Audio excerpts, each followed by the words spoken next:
9, vamos recapitular o capítulo 8. No capítulo 8,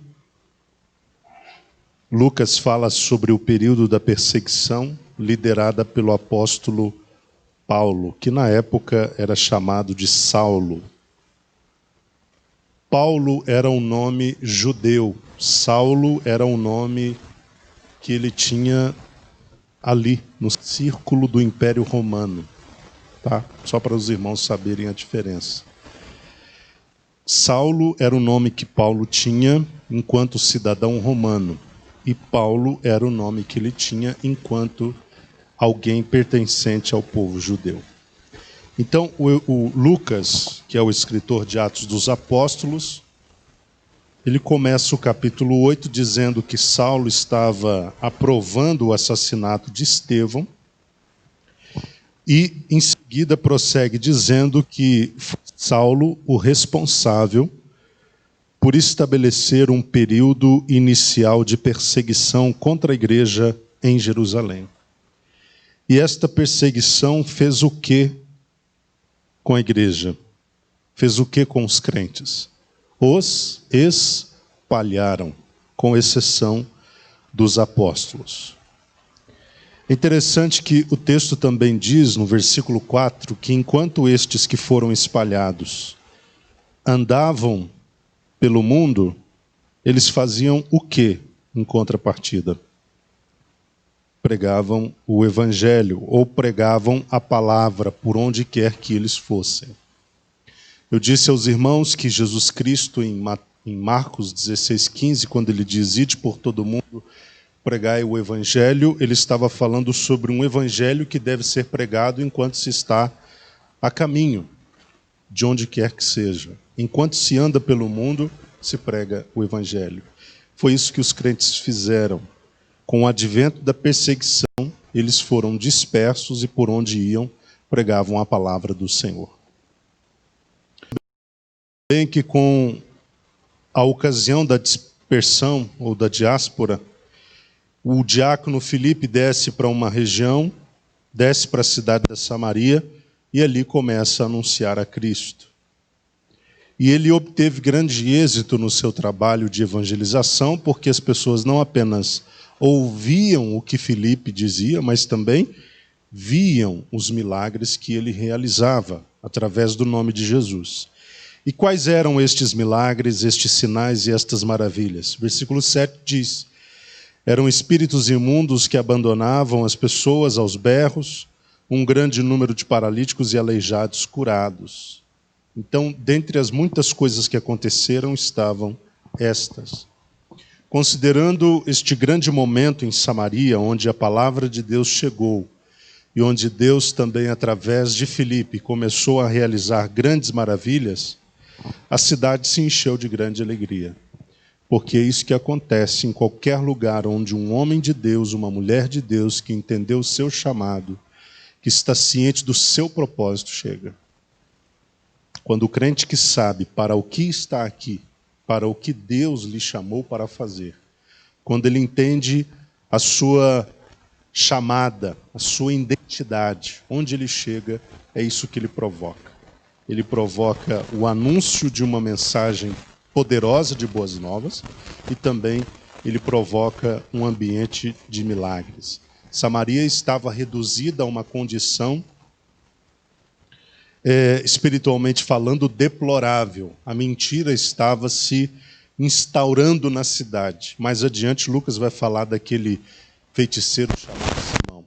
Ele era um dos que, através da mentira e da ilusão, subjugava o coração de muitas pessoas em Samaria. Então, este era o ambiente, esta era a atmosfera, até que Filipe entrou na cidade e tudo mudou. Porque até a atmosfera do lugar muda quando um homem de Deus, uma mulher de Deus, comprometido com Deus e com seu chamado, entra naquele lugar. A partir do versículo 9, então, nós temos essa história sobre Simão, que eu acabei de dizer aqui. Era um homem que praticava feitiçaria e que iludia muitas pessoas em Samaria, enganando essas pessoas, que acabavam ficando impressionadas com o que ele fazia. E de repente ele viu o que Filipe estava realizando. Filipe pregando as boas novas de Deus e fazendo coisas maravilhosas no nome de Jesus, ele também se surpreende com aquilo, aparentemente se converte ao Evangelho, mas a gente percebe depois que infelizmente não foi uma conversão de coração. Quando Pedro veio à cidade de Samaria para ver de perto aquele mover de Deus, ele percebeu que havia no coração de Simão uma disposição errada. Ele observou de imediato, e a recomendação de Pedro foi: arrependa-te desta tua malignidade e ora ao Senhor. É possível que ele te seja perdoada a intenção do seu coração. Simão não havia, na verdade, se convertido. Ele estava querendo aquele mover para ele usar aquilo em benefício próprio, em autopromoção, porque ele estava acostumado com isso. Ele estava acostumado a usar a feitiçaria para se autopromover, para se auto-vangloriar e para adquirir prestígio. Ele queria aquele mover, aquele novo mover que Filipe estava trazendo, um mover da parte de Deus, para ele fazer a mesma coisa. Então Pedro enxerga a intenção e diz que ele precisava de arrependimento. Versículo 26 em diante, nós temos o anjo do Senhor falando a Filipe para que ele se aprontasse e descesse em direção ao sul, pelo caminho do deserto, que desce de Jerusalém até Gaza.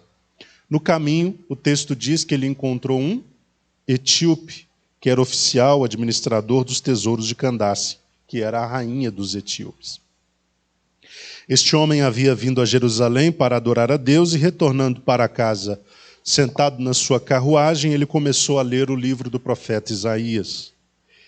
E o Espírito de Deus disse para Filipe: corre para você alcançar esta carruagem e acompanhá-la. Aproxima-te e acompanha a carruagem. Então Filipe deu ouvidos à voz do Espírito Santo, foi, alcançou o etíope, se aproximou da carruagem e ouviu que ele estava lendo o livro do profeta Isaías. Ouviu o homem lendo, porque ele não estava só lendo consigo, ele estava lendo em voz alta, a ponto de Filipe ser capaz de ouvi-lo. Filipe faz uma pergunta-chave: você compreende o que está lendo?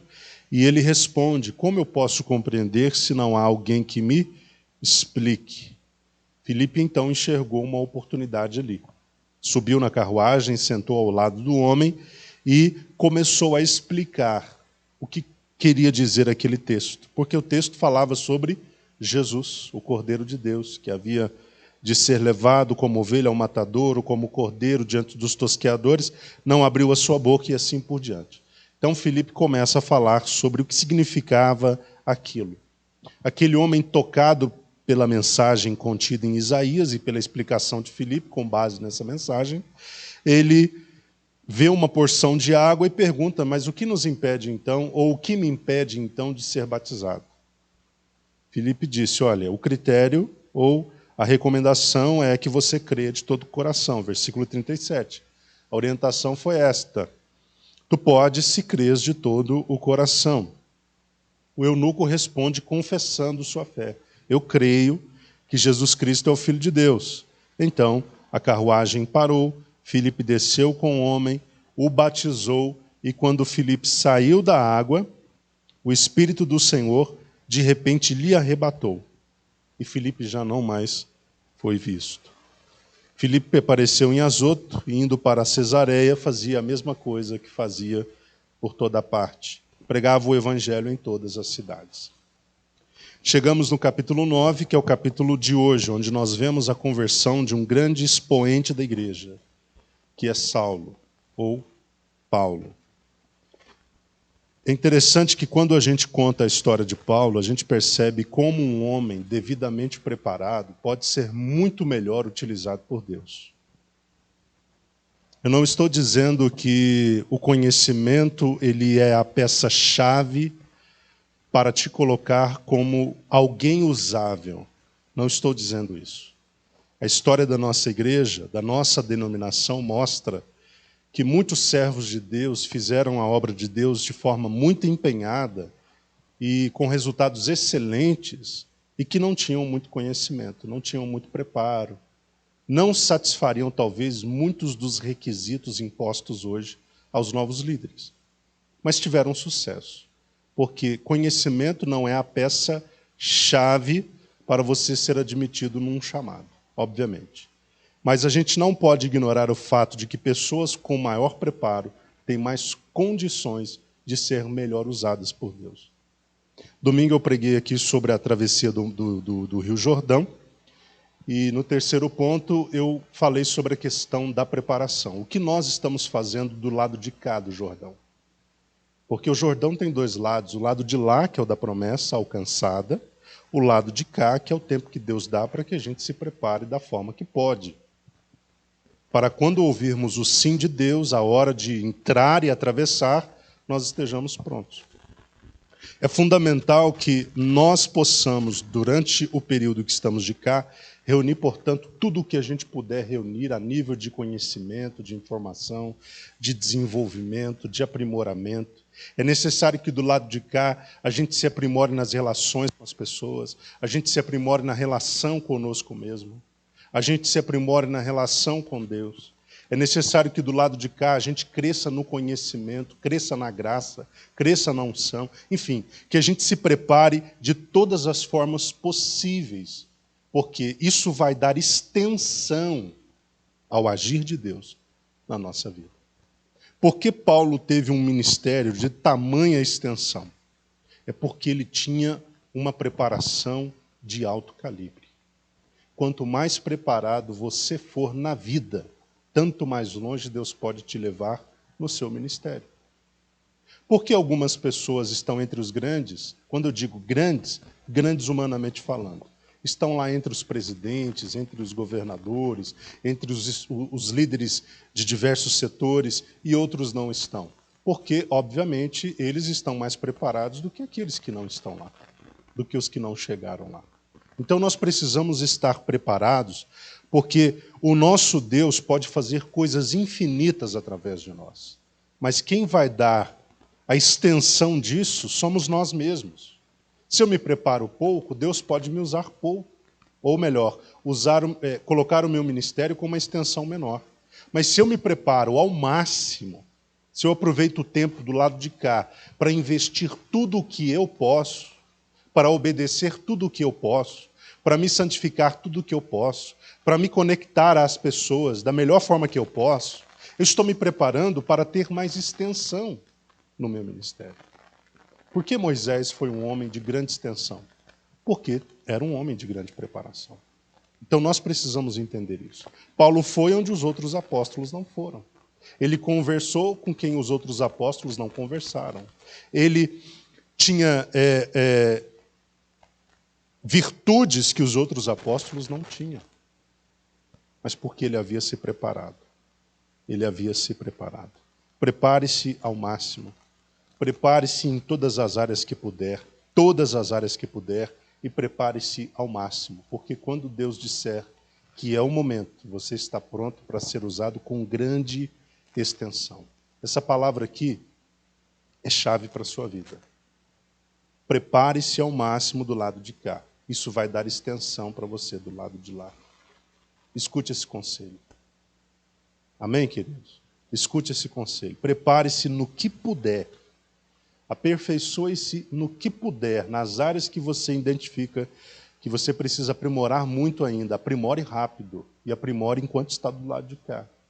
Tem que conhecer a Deus, conheça ao máximo que pode do lado de cá.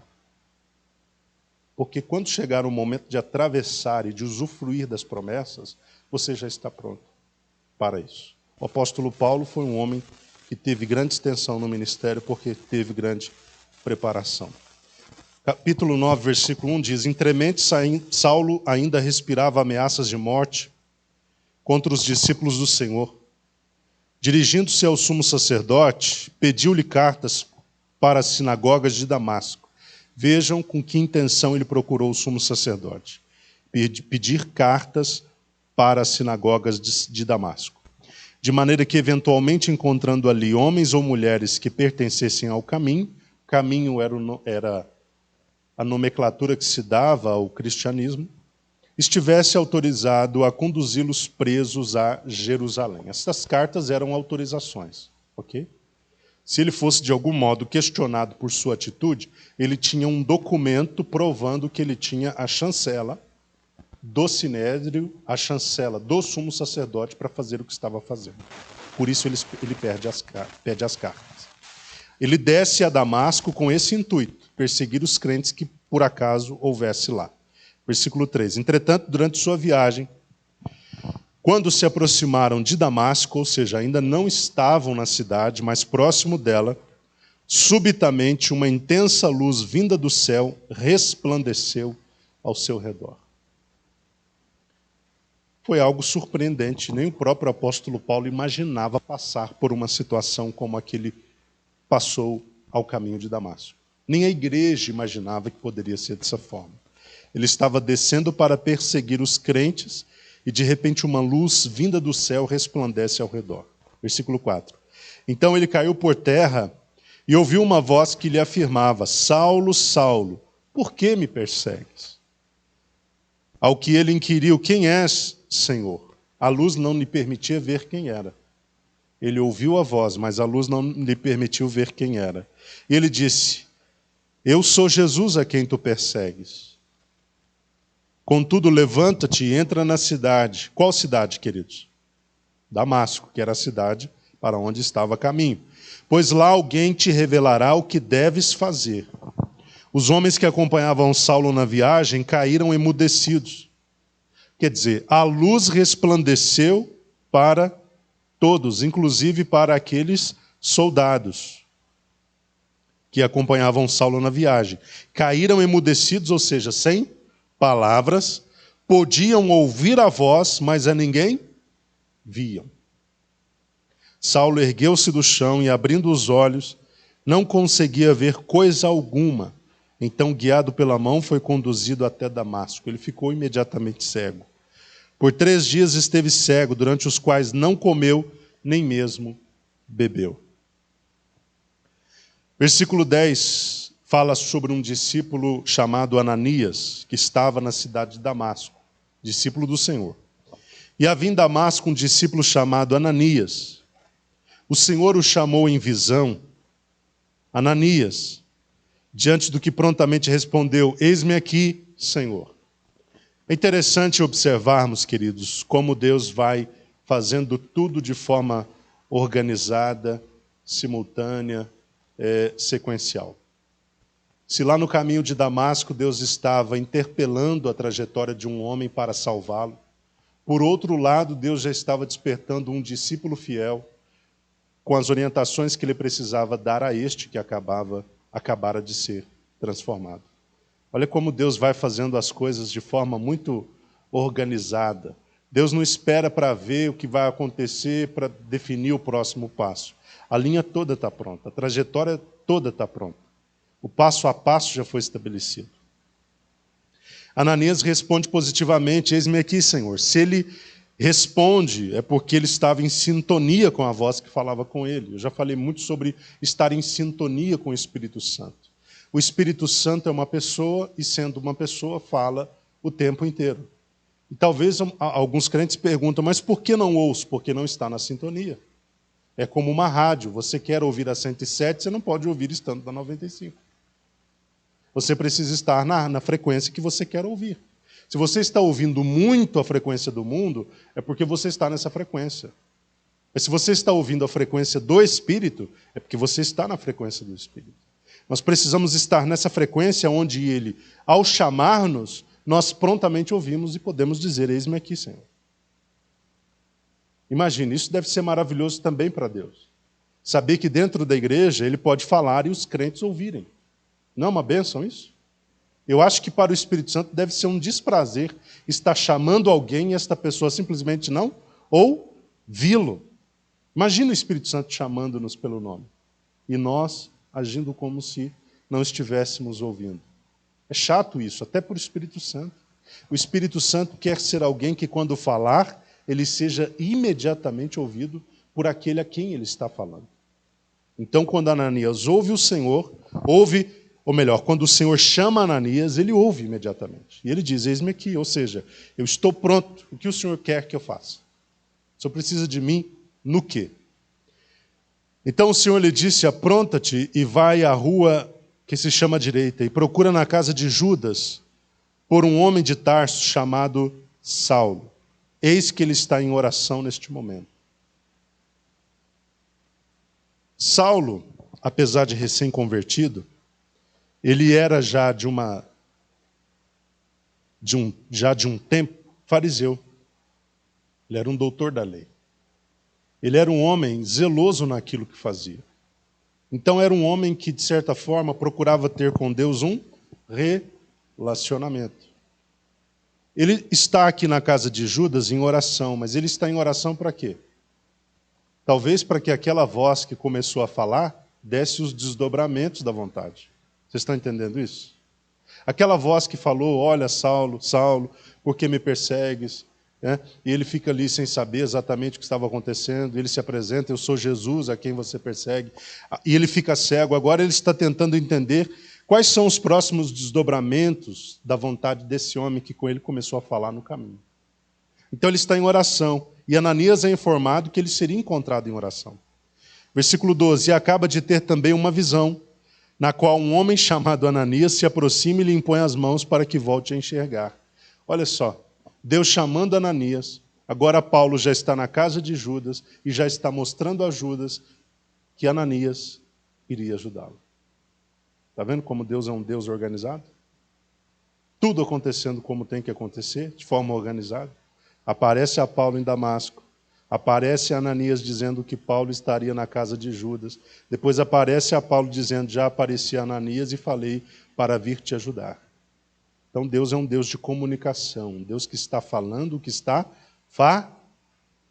fazendo. Olha que coisa sobrenatural. O nosso Deus é um Deus que está falando sobre coisas que está fazendo. Mas por que muitas das vezes não ouvimos? Voltamos à questão da frequência, estamos noutra frequência, muitas das vezes. Mas se Deus nos abrisse os ouvidos para a frequência perfeita, para a sintonia perfeita, nós ouviríamos as coisas cotidianamente. Uma comunicação diária estaria acontecendo entre Deus e nós.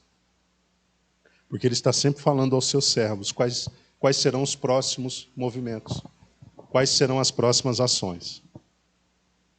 Versículo 13. Todavia Ananias replicou: Senhor, tenho ouvido vários testemunhos sobre este homem, quantos males tem causado aos teus santos em Jerusalém. E ele chegou aqui com toda a autoridade dos chefes dos sacerdotes, ou seja, ele chegou aqui com todas as cartas para prender todos os que invocam o nome do Senhor. Ananias está agindo como um ser humano. Ok, Senhor, eu devo ir, mas eu tenho ouvido que a fama deste homem é complicada. Ele persegue aqueles que invocam o nome, o teu nome. Porém o Senhor ordenou-lhe: vai, pois ele é para mim um instrumento escolhido, a fim de levar o meu nome diante de gentios e seus reis e perante o povo de Israel. Vejam que o Senhor, ele diz a Ananias até qual seria a extensão do ministério deste homem escolhido. Ele vai falar o nome entre os gentios e seus reis e perante o povo de Israel. Traduzindo, a extensão do ministério de Paulo seria do povo aos líderes, do povo aos reis, do povo aos maiores ou maiorais. Está vendo a extensão do ministério desse homem? É do povo, é dos gentios, é do povo de Israel, mas é também aos reis. Revelarei a ele tudo quanto lhe será necessário sofrer por causa do meu nome. Se Paulo imprimiu algum nível de perseguição e sofrimento, ele sofreria na pele o mesmo nível de sofrimento e oposição. Paulo perseguiu muitos crentes, tirou a alegria de muitas famílias, arrastou muitos crentes para a prisão, mas ele passaria na pele, sofreria na pele aquilo que ele imprimiu sobre os outros.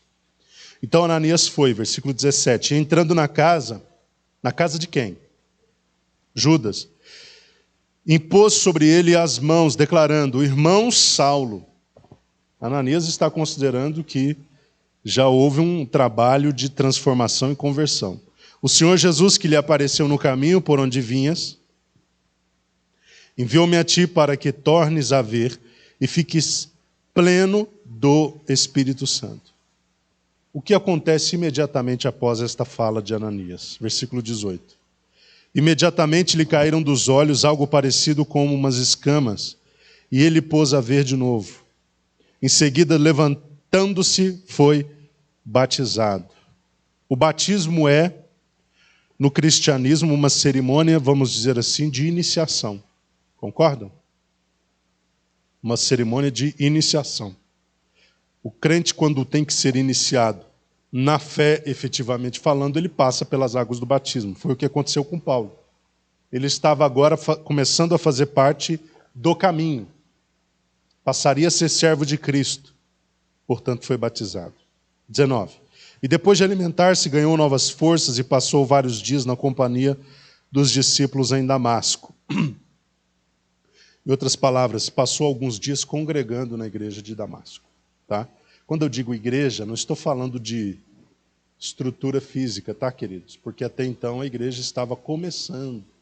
Ela se reunia muito nas casas.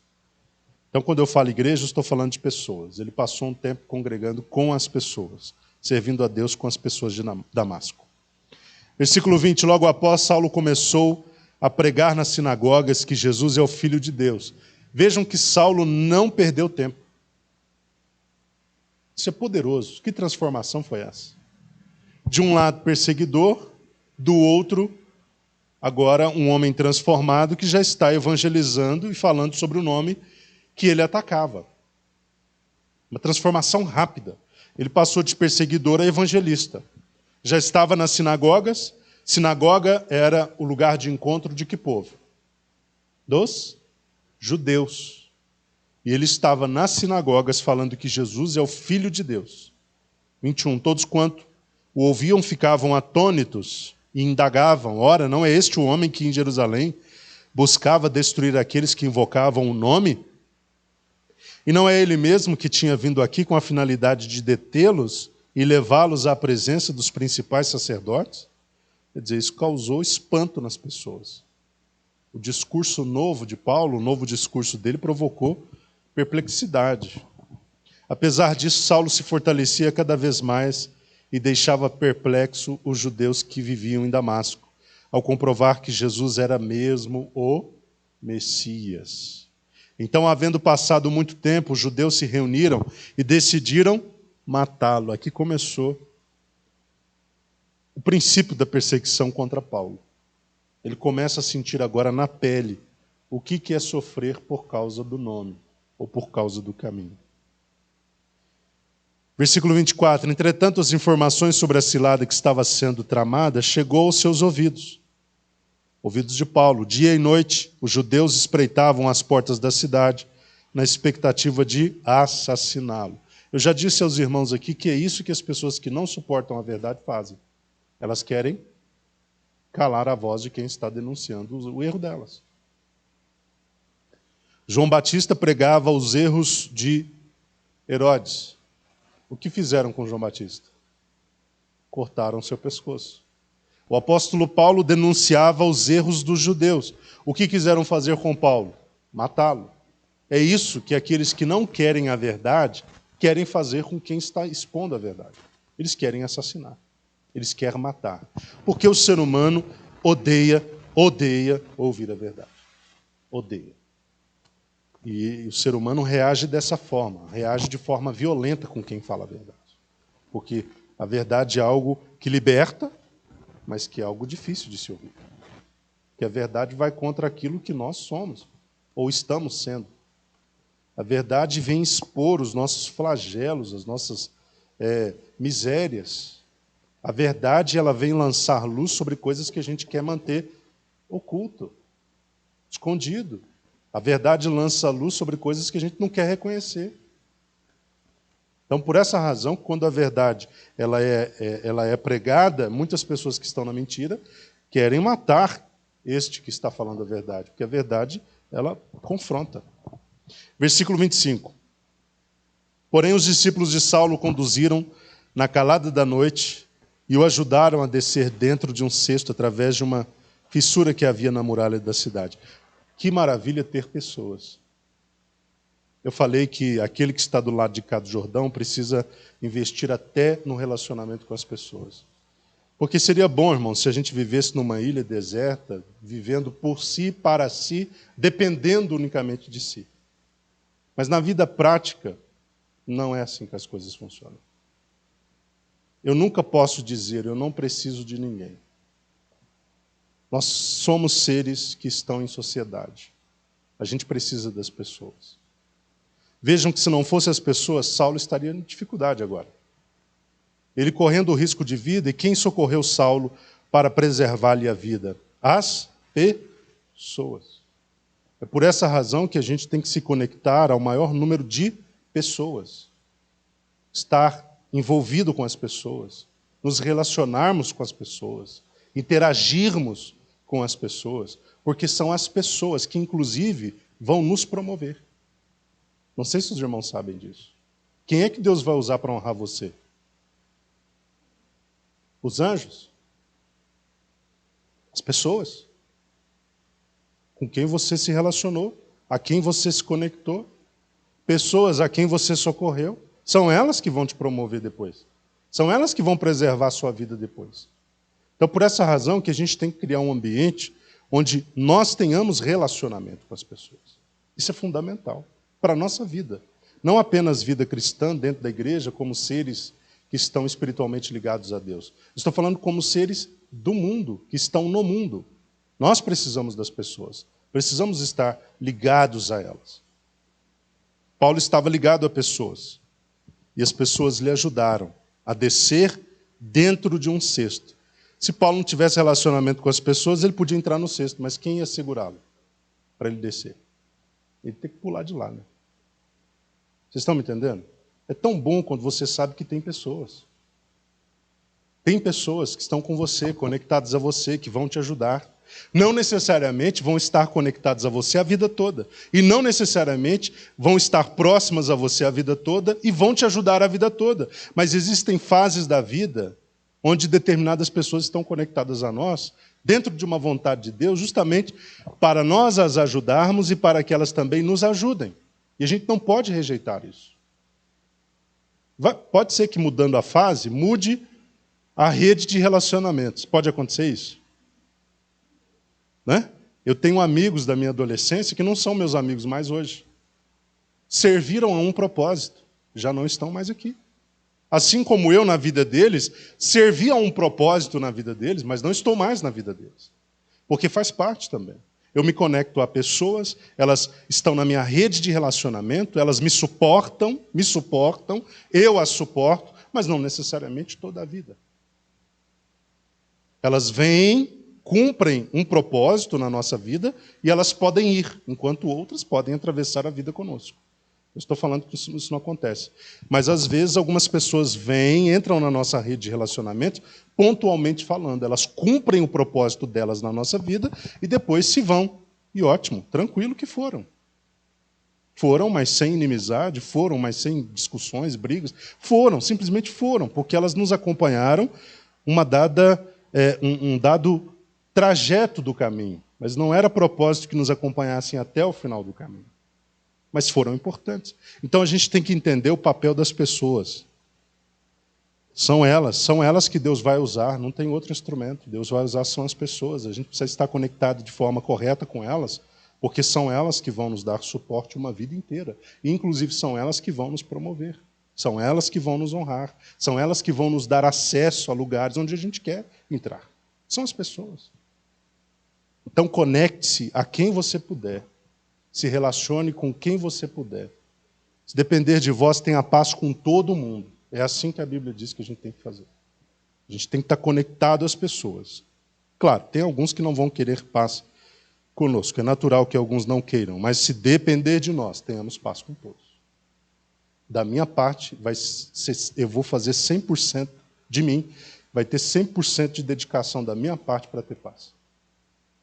Por quê? Eu quero me conectar às pessoas. Versículo 26. Assim que chegou a Jerusalém, procurou reunir-se aos discípulos de lá. Quem chegou a Jerusalém e procurou reunir-se aos discípulos de lá? Saulo. Contudo, todos estavam assustados e com medo dele, pois não conseguiam acreditar que Saulo fosse um verdadeiro discípulo. É complicado, né, irmão? Se você procura a comunidade para ser abraçado e lá ninguém acredita que você se converteu. Imagina para um novo convertido. Não foi fácil, né?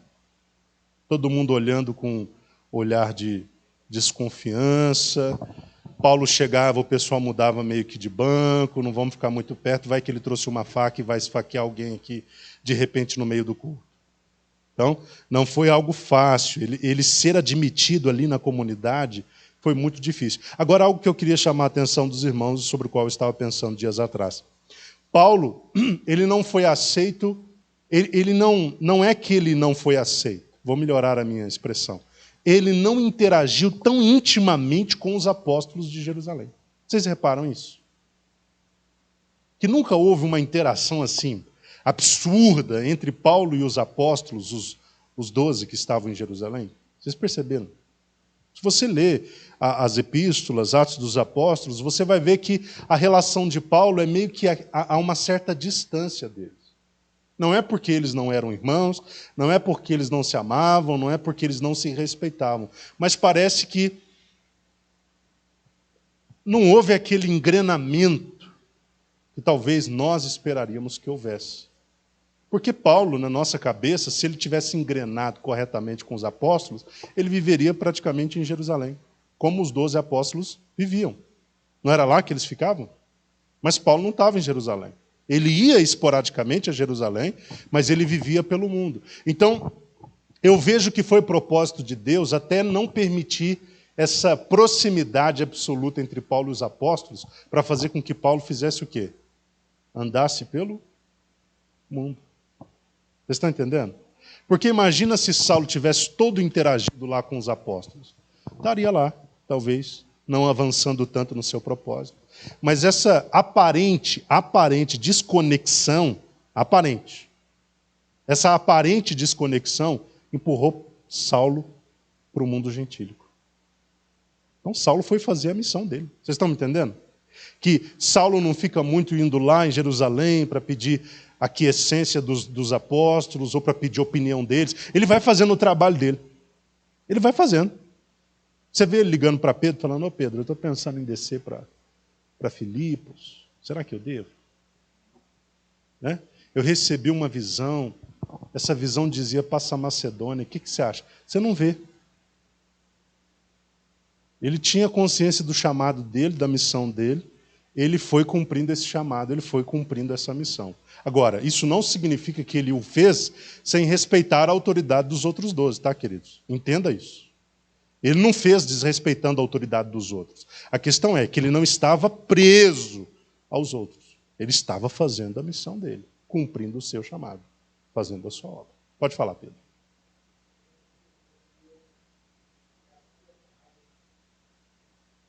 Talvez se acomodar, talvez se sentir muito confortável em Jerusalém, né? Deus tem os seus caminhos, tá, queridos? Deus tem os seus caminhos. Ele não fez uma obra à parte da obra dos apóstolos, tá? Ele não estava fazendo outra obra. Ele estava fazendo a mesma obra, só que ele estava dando o que a esta obra? Amplitude. Amplitude. Se os apóstolos estavam em Jerusalém, alguns crentes espalhados pelas regiões, ele estava dando ainda mais amplitude, porque ele estava atingindo um público que os 12 apóstolos teriam dificuldade de atingir. Que público era esse? Os gentios. Porque os apóstolos eram o quê? Judeus. Mas Paulo não era judeu? Também era judeu. Só que a Paulo, Deus deu uma compreensão num nível que talvez os outros apóstolos não tiveram todos a mesma compreensão. Pedro, ele começou a processar essa compreensão, mas ainda com muita dificuldade. Lembra da visão dos lençóis? Dos animais no lençol, e Deus trazendo a mente de Pedro para a compreensão de que o evangelho traria possibilidades também para quem não fosse judeu? Mas Pedro, com muita dificuldade, processou isso. Saulo, em contrapartida, de imediato: você vai ser apóstolo entre os gentios. Perfeito. Entendi. Sim, ele era cidadão romano, ele tinha fluxo, né? Tinha fluxo. Então, isso é muito importante, muito interessante isso. Vamos lá, versículo 26. Assim que chegou a Jerusalém, já lemos, né? Ele procurou os discípulos de lá, e eles estavam assustados. É o que eu falei, havia uma certa cautela por parte da igreja. Versículo 27. Mas Barnabé, quem é Barnabé? Uma pessoa. Se tem outras que não querem, ou têm medo, estão repelindo a pessoa de Saulo, havia um outro chamado Barnabé, que tomando-o consigo, o levou aos apóstolos e lhes narrou como no caminho Saulo vira o Senhor que lhe falara, e como em Damasco ele havia pregado em o nome de Jesus com poder e coragem. Quem deu acesso a Saulo aos apóstolos? Barnabé. Quem é que Deus vai usar para dar acesso a você? As pessoas. Não teve um anjo descendo do céu e trazendo Saulo para apresentar aos apóstolos. Foi Barnabé. Foi uma pessoa. Então, as pessoas também vão servir para isso, para nos dar acesso. Tem pessoas que têm acesso, nós não temos. Quando você precisa entrar num lugar que você não tem acesso, você precisa de alguém que te dê acesso. Sim ou não? Vamos dizer, aqui na igreja mesmo, se as portas todas estiverem fechadas, os irmãos não têm a chave, você precisa de alguém que tenha a chave é o acesso para abrir para que você entre. Em todas as áreas da vida, a coisa é da mesma forma, inclusive no mundo espiritual. Existem lugares restritos a nós. Nós precisamos de alguém para nos dar acesso àquele lugar. Deus tem segredos maravilhosos, guardados para alguns. Significa que onde estão esses segredos, ali é um lugar restrito. Mas alguém tem a chave. E é uma pessoa, que neste caso é o Espírito Santo. Só Ele pode nos pegar, abrir a chave, a porta e dizer, entra, porque eu estou te dando acesso a esse lugar onde estão os segredos de Deus. É o Espírito Santo. No mundo natural, a mesma coisa. Você às vezes quer chegar a um determinado lugar na sua vida. Você vai precisar de pessoas que te deem acessos para que você chegue. Um acesso libera outro acesso, que libera outro acesso, que libera outro acesso, que libera outro acesso, e você chega onde gostaria de chegar. Vocês estão me entendendo? É uma porta depois da outra. Barnabé abriu uma primeira porta, colocou Saulo de frente dos apóstolos. Talvez ele teria dificuldade de chegar lá sozinho. Porque alguém poderia ter falado, olha, Saulo está aqui. Saulo está lá no meio da igreja. E aí, o que nós vamos fazer? Pode ser que ele mate os crentes. Isso criasse ali uma barreira em relação aos apóstolos. Mas como veio Barnabé, que era um homem conhecido da igreja, um homem íntegro, fiel ao Senhor, quando ele vem com Saulo, a imagem de Barnabé com Saulo, de certa forma, tranquiliza o coração dos apóstolos. Não, se Barnabé está acompanhando ele, se Barnabé está recomendando, se Barnabé está assinando embaixo da história desse homem, então vamos aceitá-lo. E assim Saulo permaneceu com eles e caminhava com liberdade em Jerusalém, proclamando com toda ousadia o nome do Senhor. Versículo 29, pregava e argumentava com os judeus de fala grega, contudo estes procuravam um meio para tirar-lhe a vida. Meu Deus, como é que esse Paulo não tem sossego? E olha que está no começo, tá, queridos? Ele está começando agora. E já é o segundo momento onde alguém quer tirar a sua vida. Havendo, porém, estas informações, chegando ao conhecimento dos irmãos, conduziram-no até Cesareia e o enviaram para Tarso. Quem é que de novo preservou a vida de Paulo contra as aspirações de assassinato? As pessoas. Foram as pessoas que de novo entraram na história para preservar a vida desse homem. Pegaram ele, conduziram-no até Cesareia. Cesareia era uma região, vamos dizer, marítima, né? Marítima, de onde saía barcos. E o enviaram para Tarso.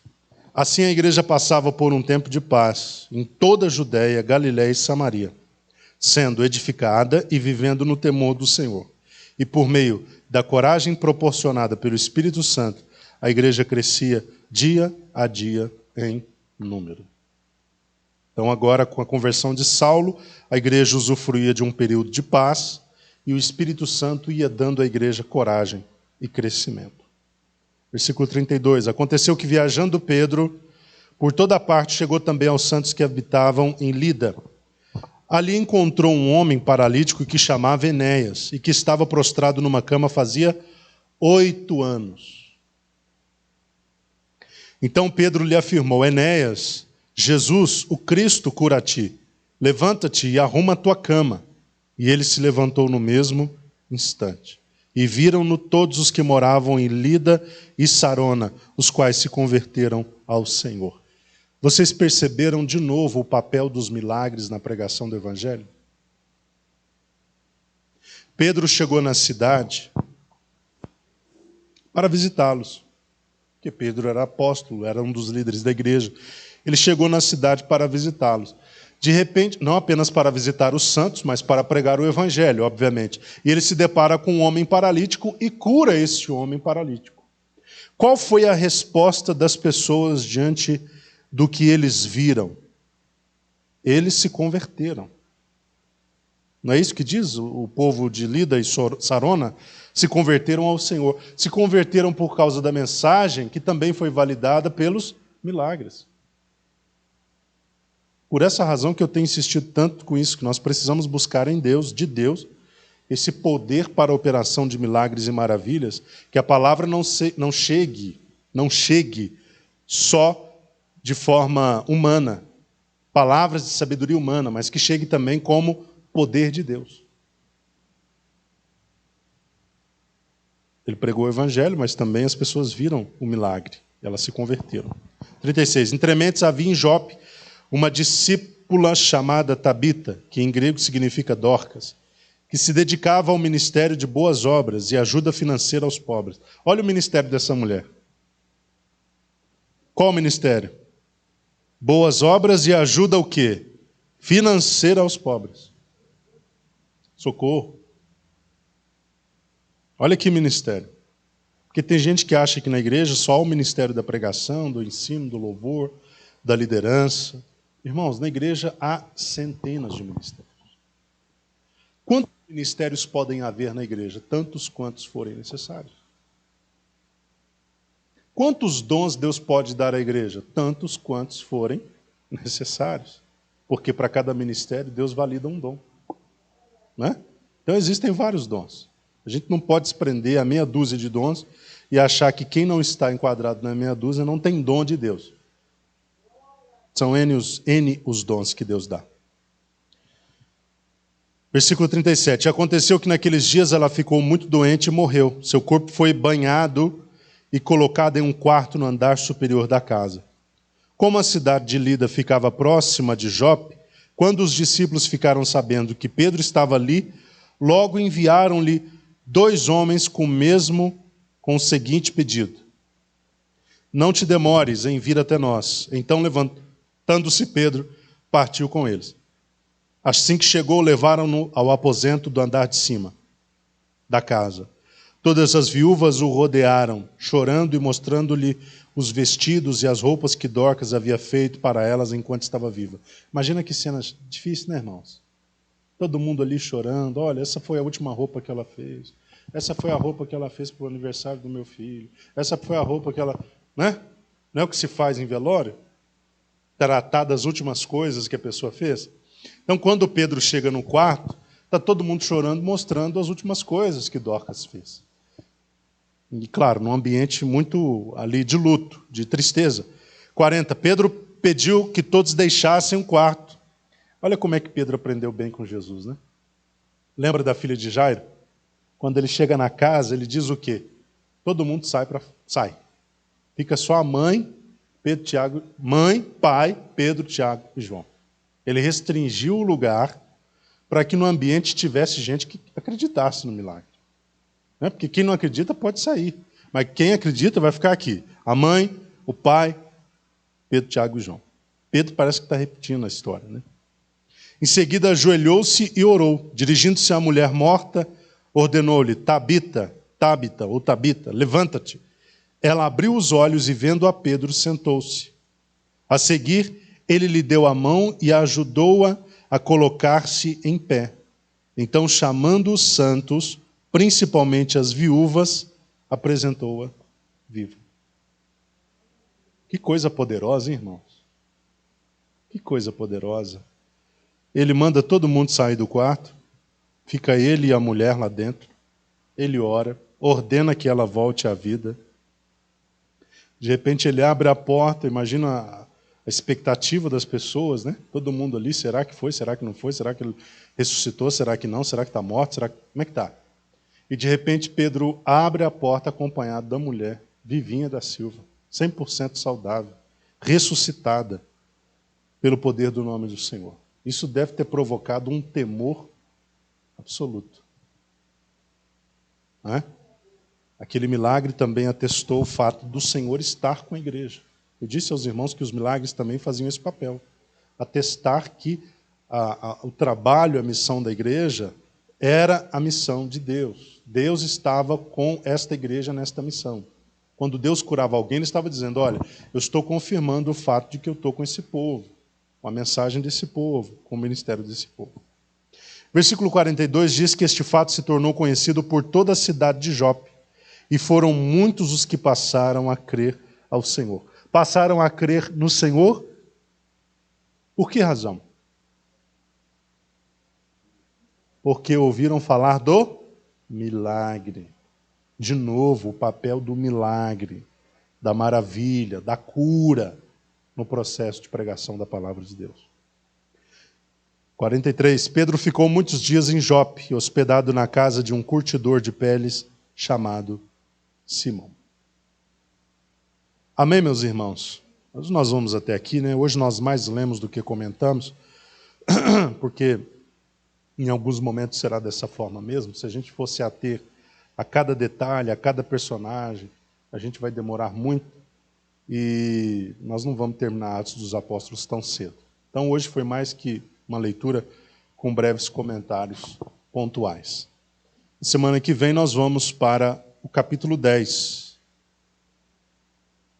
de Atos dos Apóstolos. Que Deus abençoe a todos em nome de Jesus.